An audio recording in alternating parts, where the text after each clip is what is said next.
So hi everyone. So my name is Ohad Almog. I'm the VP of Customer Success at Dremio. Dremio is the data lake engine. It's a startup that is growing fairly fast, and my responsibilities include all post-sales for Dremio. So that includes support organization, includes the customer success management, as well as a professional services team. Dremio, as mentioned before, Dremio is a very technical product that requires a good amount of implementation. And with that, I will share some of the things that we're doing at Dremio, things that I've done in previous companies that were also technical. One clarification though that is worth mentioning is, I talk about customer onboarding here. You might have heard the phrase customer onboarding in different connotation. Sometimes customer onboarding is meant to describe the initial user acquisition, from websites to start using the product. When I say customer onboarding, I mean actual paying customer. Once you have a paying customer, you have a signed PO. Now let's get that customer onboarded, implemented, and get into production, essentially. Cool. So really, the implementation for the onboarding is your opening act, right? It's the first impression that you give a customer. Potentially they had some POC, but oftentimes they become a customer. There are new folks involved in the engagement, and it's really everything changes once they become a paying customer. And the onboarding implementation sets the tone and has a long-lasting impact. If you do it right, it will go a long way. It has lots of benefits. If you do it poorly, it will be hard to fix that first impression. Well-executed implementation will give you better customer experience, right? It's better communication, less friction with the customer. It will also reduce support needs. Not everyone think about it, but if you do it right and the product is well implemented, less likely that they'll come back with issues, because many of the issues that, if you do a poor implementation, many of the issues, I guarantee, will be related to that misconfiguration that took place at the beginning. So do it right, you'll see that it will also help support. And then a well-executed implementation also leads to faster time to value. Time to value, amount of time takes a new customer to realize value from your product. As a side note, what's value? That's a good question. Value is something that you should sit down with your customer during a kickoff or in initial stages, or maybe even the sales cycle, understand what's their definition of value, of getting value out of your product. It can be different. It will be different for every customer. Understand what's a good ROI in their mind, and make sure that you aim for that. Why is short time to value important? One of my books here is always be paranoid. Time is always against you. Every day that goes by is another day that something can go wrong. So first of all, it's another day that the customer has not seen an ROI, a return on investment. That means that, especially in the SaaS world, you got 12 months, sometimes less, sometimes more. The clock is ticking. Every day that goes by is a day that they're paying you as a vendor, but they have not seen return on their investment. So until they implement it in production. If you're able to get them to see value after one month, for example, or weeks, that's a very different story to tell versus 9 months. The conversation when you have that you're going to have around renewal time, if you're able to provide only 1 month of value versus 10 months of value, that's no one's going to ask questions if they've been using the product for 11 months and super happy about that. Also, as we well know, things can go wrong. Any day that goes by is another day that something can go wrong. And really, that goes back to always be paranoid. Anything from your buyer can leave, they get an offer from another company, they left, you're stuck with another buyer. Your champion can leave, And again, you're stuck now with no one that promotes your product internally. If you're not implemented and the customer is not in production seeing value, that means that now you're in you're in a mode where you need to resell your product. You sold it initially, you started implementing, halfway through, your champion left, your buyer left. Now you need to deal with new stakeholders. If you haven't shown value yet, it means that those new folks are going to ask questions, and that means that you're going to have to go through a whole new selling cycle all over again to make sure that they don't churn. So every day that goes by is critical, and as we know, some things like a world pandemic can also happen and really be a curveball. When they do see a value, the outcome, the benefit is, needless to say, they come back for more. If you able to get them up and running fast, they will consume your licenses potentially, come back for more. You'll have an upsell. This is what leads a good net dollar retention. And they can also become a reference, right? So they'll provide co-marketing, cross-sell, and so on. And if you do that, if you onboard them fast, you can see those benefits as early as a month or two. I had in-quarter expansions in my career where customers was onboarded fast, a matter of weeks, and before the end of that same quarter, they came back to consume more licenses.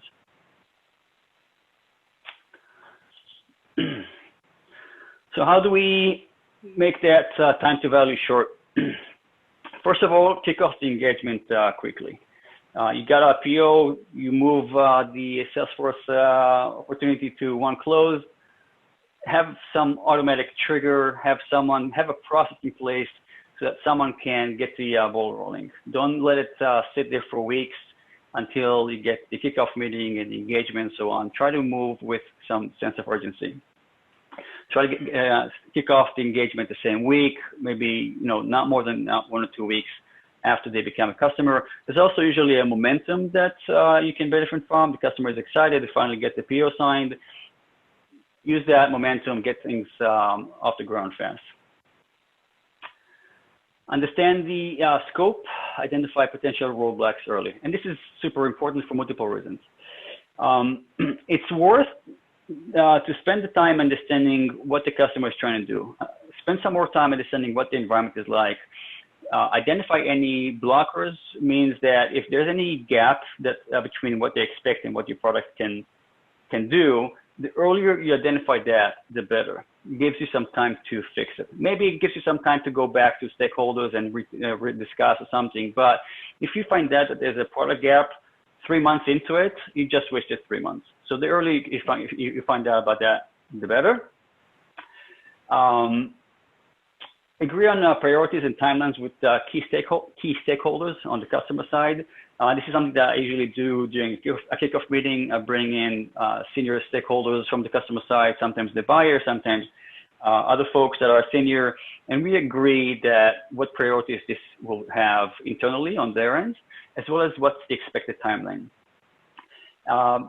And this is important because oftentimes things will get deprioritized by certain people on the customer side. Like if I'm, the VP of data, for example, and I signed a deal with Dremio, and now I'm having it implemented, and I delegate it to my team to work with the Dremio services team to implement, then all of a sudden my team gets derailed by other things, and now the implementation is stuck. So if we're able to agree on those priorities and timelines with the key stakeholders at the very beginning, you can come back to that and say, guys, we're not getting enough time and focus from your team. Can we get back on track so that we can accelerate getting you into production? That kind of goes hand in hand with also create visibility and accountability. It's good to have owners on as many things as possible and many tasks during the onboarding. You don't want to get stuck waiting for a customer to open a firewall that causes the entire project to be delayed, and you don't want to continue to chase down that person until they open that firewall. So what we do is, and I'll share a little bit more on that later, really if we assign an owner to it, we can go back to that person and say, hey, John, we're waiting on this, make it visible, make it visible to the stakeholders that the entire project is waiting on John to open the firewall, and that just usually gets things unstuck. Don't be shy to hold the customer accountable is an important message here, right? Like, yes, you are the vendor and they say the customer is always right, which is true, but the person who signed the check, the buyer, also expects you to get the things done, even if it means to push their team and make them accountable and make sure that the things get delivered.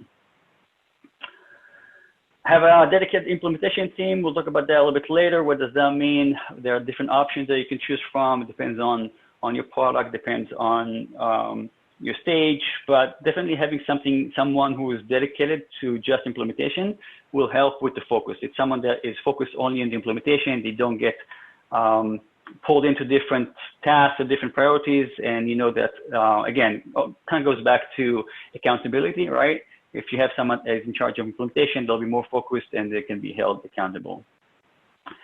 Last but not least here is design efficient and structured onboarding plan. And this is a pretty wide topic that I'd like to explain. What we do, both at Dremio and in my previous company as well, is we designed onboarding packages. Now, this may not fit all of your specific use cases, but I will tell you what we did, and it's working really well. Previously, we had one onboarding professional services package that every customer bought. It was 10 days or 20 days or whatever, and professional services just delivered on those hours. Or maybe not even that. Maybe you just paid some fee and services was involved. That doesn't really work well because, one, saying just 10 days of onboarding a customer does not, one size that it might not fit all, right? So some customers, 10 days is more than enough. Some customers, 10 days won't even scratch the surface. So it's always good to have multiple options for how much time your professional services are gonna spend, or your onboarding team. I won't say professional services, but how much time your implementation team will invest with each customer. Now, it's not just about more options. It's also about how you design those onboarding, I call them onboarding packages. Keep in mind that you're not selling a product. You're not selling features. You're selling value. The customer is paying you X amount of dollars, and they don't care about the features. They care about the value that they expect to get out of your product. And just because the product is installed and working doesn't mean that the customer is happy and seeing return on investment. So when you design your implementation, look at what business outcome the customer is looking to get out of your product, and try to design your onboarding packages based on that. For example, let's say I have a customer that their business outcome is to, let's say, democratize access to data, something that we see quite often at Dremio. They want to minimize having data engineers as a bottleneck, and they want to have easy access to the different analysts and BI users without having to wait 10 days for access to their database. So that's a good business outcome because it means that it's faster time to data, it's less dependency on data engineers and so on. So what we do when we design the onboarding, the implementation, we keep that in mind and we say the first thing we're going to focus on, or one of the things we're going to focus on is, let's say, RBAC, right? So that everyone has the right access to be able to consume the data. And all kinds of things that are geared towards a result, and the result will be giving easy access to the end users. So again, understand what the customer is expecting on a business, what the business impact, and that's how you should design your onboarding package, that the end result is not just a working product, it's also a solution that you delivered that is able to provide that business impact. Hopefully that made sense, and if not, we can cover it later with some questions. For example, a couple examples. So right now we have 3 or 4 different packages.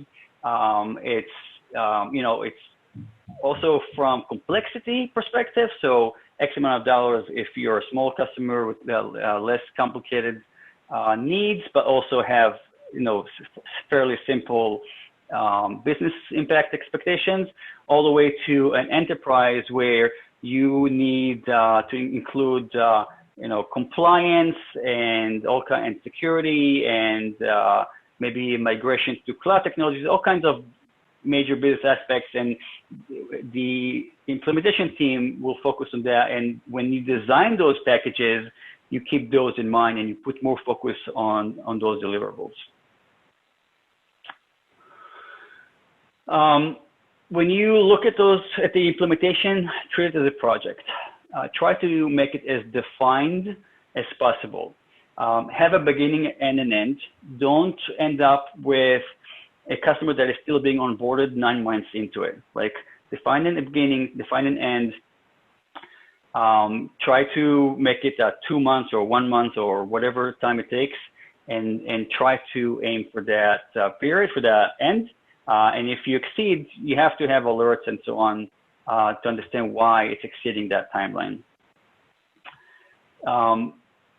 What I usually do is I look at an MVP implementation. What's a general implementation or something that represents most customers, most customer needs.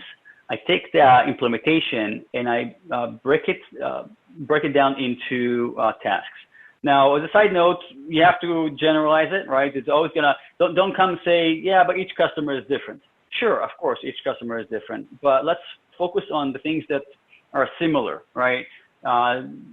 Maybe they all need some security configuration or some hardware provisioning or some configuration or something. Find those tasks during the implementation that are shared by everyone, and that's how you want to start building your implementation project. Break it down to really to individual tasks, and then each task should have an owner, and that kind of goes back into visibility and accountability. Most tasks will be probably assigned to your implementation team, but some of the tasks will be assigned to the customer. Again, it gives a very clear understanding for both sides, who does what and when, and if something gets stuck, you know who to address and who to approach. Really, I can't emphasize enough how much visibility and accountability are important. That's usually where things get stuck. When customer is not moving fast enough and there's a disconnect internally. If you're dealing with enterprise customers, you know that oftentimes there is a disconnect between different stakeholders. And even though the buyer said, hey, go and implement this, the technical team in the field have a lot of other things on their plate, and it may or may not get the proper attention. So really creating visibility to everyone, including the stakeholders, keeping people accountable is key. Next is you're the expert, lead the way. Easier said than done, but it's very much of a guiding principle that we follow. The customer, again, is not buying just a product. The customer is buying a solution and that provides value. With it, the customer is expecting you to be the expert and lead the way. Let's say you're a driving student and you take driving lessons, and the instructor is not going to say, okay, just drive, and here's the car, and I'm here next to you, just drive and good luck. No, they're going to tell you what to do. They're going to say, hey, this is how you do it now. You have to turn right. You have to turn left. This is the best way to do it. If you're in a stop sign, uphill. So they provide the guidance there because they're the experts. And the same thing goes with software, right? The customer might have a couple of people who know about this space, but no one knows this space as much as you do, because potentially you've done this already dozens or hundreds of times with other customers. So you bring a lot to the table, and that's part of the expectation that the customer has, that you tell them how it should look like. Oftentimes you'll see that, you give them, you either sell them hours or you get the implementation team engaged, and the customer says, hey, I want you to do this, I want you to do this. And you have to hold your ground, say, listen, I appreciate what you're trying to do here, but let me tell you that this does not follow best practices. We've done this a lot of times with enterprise customers. From our experience, this is not the right way to do it, and you absolutely need to make it vocal and visible to all the stakeholders. Don't be shy, and don't let the customer lead the way, especially if you think they're not doing the right thing. The result will be a poorly implemented product, and that will backfire sooner or later. If 3 months into it, you're letting the customer lead the way in the implementation, and you don't think what they're doing is the right thing, and the result will be that the product is not working, the stakeholders, the buyer, and so on, will not say, "Hey, John, I can't believe you implement this," and like John is in their team. They're not gonna blame John. They're gonna blame the vendor. They're gonna blame you. Or they're going to think that your product doesn't work well or is not enterprise ready, right? So it's on you, your responsibility to make sure that the product works. And if that means that you need to push back on what the customer wants to do, then absolutely do it. All right, let's talk about who can or should do the implementation. Usually we see three options. One is engineering. Usually early stage startups, engineering are heavily involved or maybe exclusively doing the implementation with customers. There's pros and cons, right? The pros is direct feedback to what's working, what's not. The person who wrote the code is the person working with the customer. If something's not working, they go back to the keyboard and fix it. Great. Knowledgeable, obviously, the person who wrote the code is going to know how things work better than anyone. So that's there's definitely benefit there. But there are also strong reasons why not to do it, at least not for long. It's expensive, and it's not just because you're paying that developer a good amount of dollar. It's also because if that developer is doing implementation, they're not writing code. So that's why it's a double lose. So they're not working on developing your product. Engineers typically may not have great customer-facing skills. It's not their strength, so that's also a problem. And then oftentimes you do need good customer-facing skills to unblock, to navigate the account, and so on. So you might find some challenges there. Last thing here is knowledge building. There is some knowledge that is being accumulated during the implementation, how to overcome this firewall, how to overcome this proxy or whatever. And if your engineers are the ones doing it, then you're missing out on the people that will end up doing it in the future, i.e. someone eventually will be dedicated to doing implementation, and you're just going to have a hard time transferring that knowledge. CSMs or support is also an option to do implementations. Pros is good customer-facing skills, or at least better than most engineers. It's cost efficient because CSMs and supports usually, especially if you talk about highly technical products, are not as expensive as professional services or engineers. And it's okay for simple products. If you don't have a super complicated product that requires very specific skills, then you might get by. The cons is they're not focusing on their actual job, whether it's solving tickets or customer success managers that should work on adoption and other things that customer success managers should do. Limited knowledge. So again, if it's a simple product, maybe it's okay, but if it's a complicated product, it's not going to work for long. And the last thing here is going back to limited knowledge building and accumulation. Professional services, if you can afford and be there, I think it's usually the best option.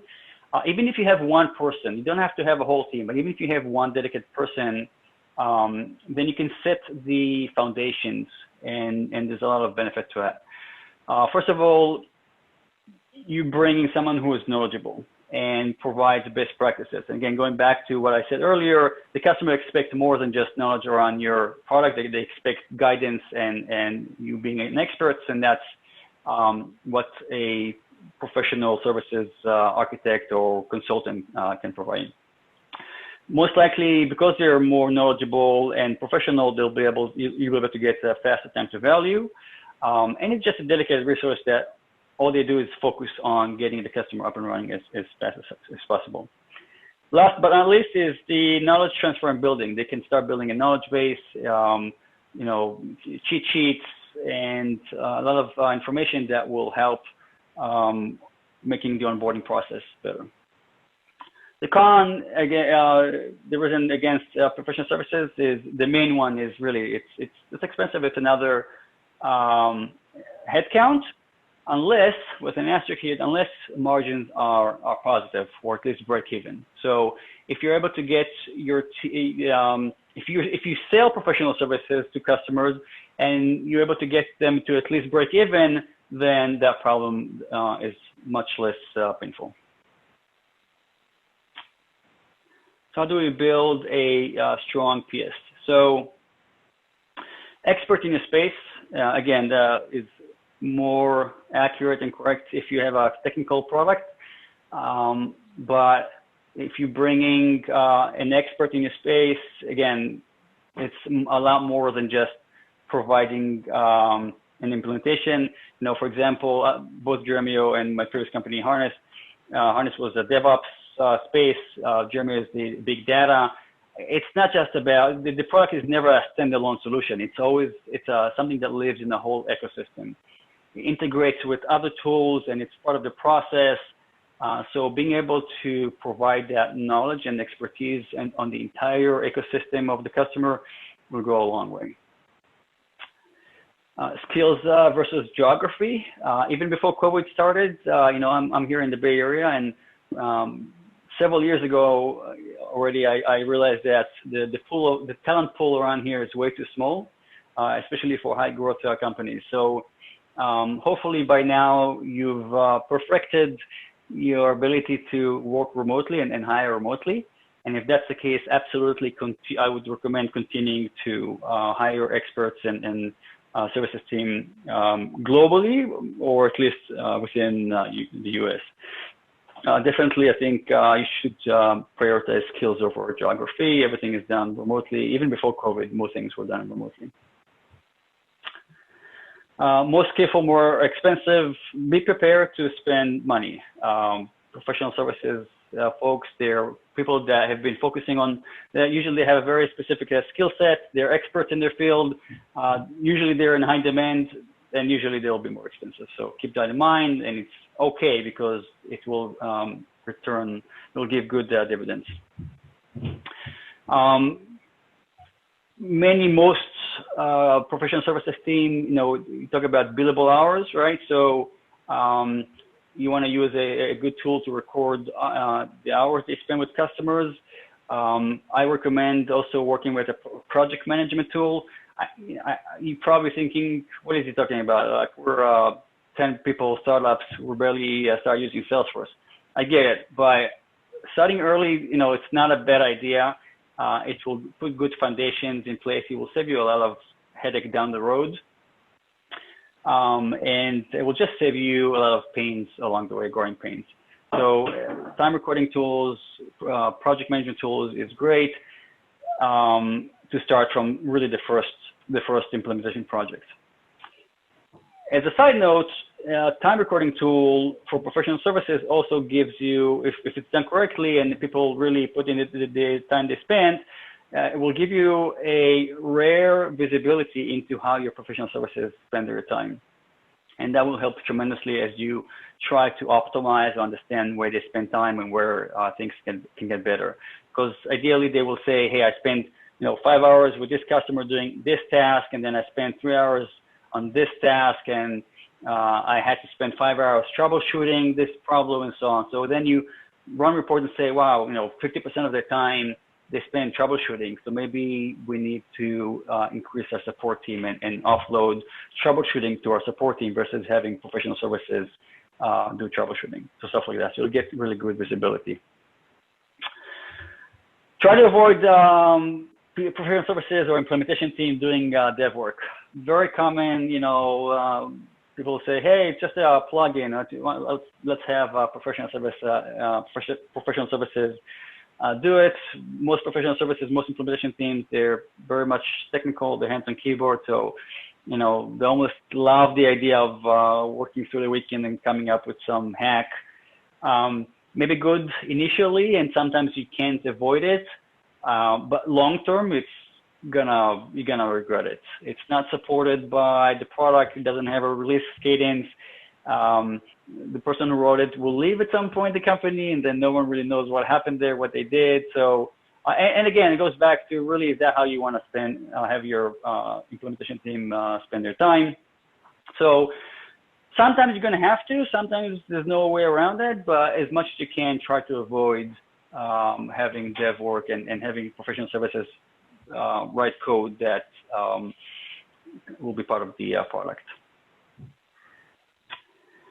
At some point, start thinking about margins and efficiency. Your first thought should be, hey, let's make the customer successful. Absolutely. And the first some time, whether it's months or years, cost is secondary. I get that. But at some point, you do have to start thinking about margins because your investors are going to have a hard time with you spending millions of dollars on consulting or professional services. So the benefit of having margins, when I say margins, I mean, how much money you're paying your professional services versus how much money you're charging for professional service. So if you're able to get them to at least break even, i.e. you're charging or customers are paying you similar amount of dollars as much as as the thing is costing you, then it's also, you can also scale the team much easier, and it's less of a burden on your company. As far as efficiency, there's a lot of ways that you can do to make them efficient. We'll talk about that in a second. Last is building internal knowledge base. So everything that the implementation team run into, anything that is not already documented, some hack that they did, some best practices, anything that keep in mind the attitude of whatever we're fixing now, let's make sure that we never have to fix it again, or whatever weekend we spend to research something that we need to accomplish, let's make sure no one else has to do it ever again. If you run into something that you're the first one to know about it, have them document it. It will help future generations a lot. And if you run into a problem with a customer today, most likely someone else is going to run into that problem in the next implementation or one of the next implementations. So an internal knowledge base of how to do things, how to bypass some challenges, how to unblock stuff will go a long way, especially as you build the team. How do you scale the team? So once you got a couple of folks and the business picks up and you got more and more customers, it's time to start adding more headcounts, especially if your margins are good and you're not losing tons of money on it, and you can really afford to add more people. So first of all, ideally, I'm a big believer that ideally you don't have to scale your professional services team. Ideally, the product will do most of the work. You're always going to need some professional service to a certain degree because you're always going to have the big enterprises, the JPMC, the Apple of the world that will have super complicated projects. So you're always going to need it. But keep in mind that you really want to minimize. You don't want to become a professional services shop, right? You want to keep your revenue at 5-10%, your services revenue at 5-10%. If it's more than that, it's going to become a problem. It's going to be hard to scale. You really want to make sure that the product does as much as it can, and not have human beings do it, especially during the implementation. With it, creating a very good knowledge base and guide, and this is external. The previous one we talked about was internal. This one is external. So if you really want to make sure that you minimize the need for services, make it super easy for the customer to get onboarded independently. So product can do a lot of the heavy lifting, but good documentation can do the rest. Basically, what I'm telling my team is you need to eliminate your job, right? My professional services team. You need to document everything and essentially eliminate your job, because it can't. It's much better if we dump all that information that is in their head into a knowledge base, and the customers can consume it offline independently, versus having to put a person in front of them. Especially if you're dealing with smaller deals. If your deals are $500,000, it makes sense to put a professional services person on it. But if you're dealing with deals that are 5-10K, you can't afford it. That doesn't make sense to put a professional services to put them working with the customer. So at the same time, you still need to make sure that those customers are successful and are able to implement and onboard successfully. So the better your documentation and guides, and I'm not talking about docs, I'm talking about really guides, articles around how to implement your product, best practices, all those things that if you have a professional services person in the room working with the customer, 90% of what they tell the customer and how they guide the customer should be documented and become available on your website as well. Make the product self-service and supportable as possible. So not just self-service, but also supportable. If they're running into an issue, provide guidelines around how they can solve the problem themselves. How they can, if they are trying to achieve something, like not just implement your product, but again, get to a certain result out of it, provide that guide, that article that, hey, how do I implement and get to this result? Create a lot of articles that can help your end users. Make the team efficient as possible. We talked about that. There's a lot of tools that can be used to make them efficient. We use things like Jira and other things, but definitely want to make sure that you eliminate as many friction points as possible. Make sure that the process is smooth. There's a good handoff. There's good knowledge transfer. You get, a good conversation with the customer. You have good working relationship with engineering. So there's a lot of process that can be put in place to make sure that the team doesn't spend unnecessary time doing things that they shouldn't. Really, the goal is to make your customer successful, right? We talked about that. Not to make money out of services. That's true for almost most software companies. So what we usually do is we understand how much money the services team is costing us, and calculate backwards and see, in order to break even, in order to break even, how many people we need, based on needs of customers on one hand and cost of professional services. So that kind of allows us to do headcount planning. Last but not least, at some point, many companies, many vendors outsource PS. That can work well to certain companies or most companies at a certain stage. There are several things that you need to keep in mind, though, and several things that need to be in place before that can happen. One of them is strong enablement, right? You don't want to outsource something to a third party without making sure that they're fully enabled, because they represent you, right? They represent your brand. If they screw up, they make you look bad. So the two biggest things is enablement. Make sure that those outsource contractors are really, really well enabled and are as knowledgeable as your own team. And you also need to have measures in place to measure that quality, to make sure that they deliver well, get sign off from customers periodically, make sure that everything is on track. Again, it can be a great way to scale, but it can also cause some damage to your brand if it's not done correctly. You don't have as much control as you would with your own team, so just keep that in mind. That can work well, just need to be careful there. That's it. That's all I have for today.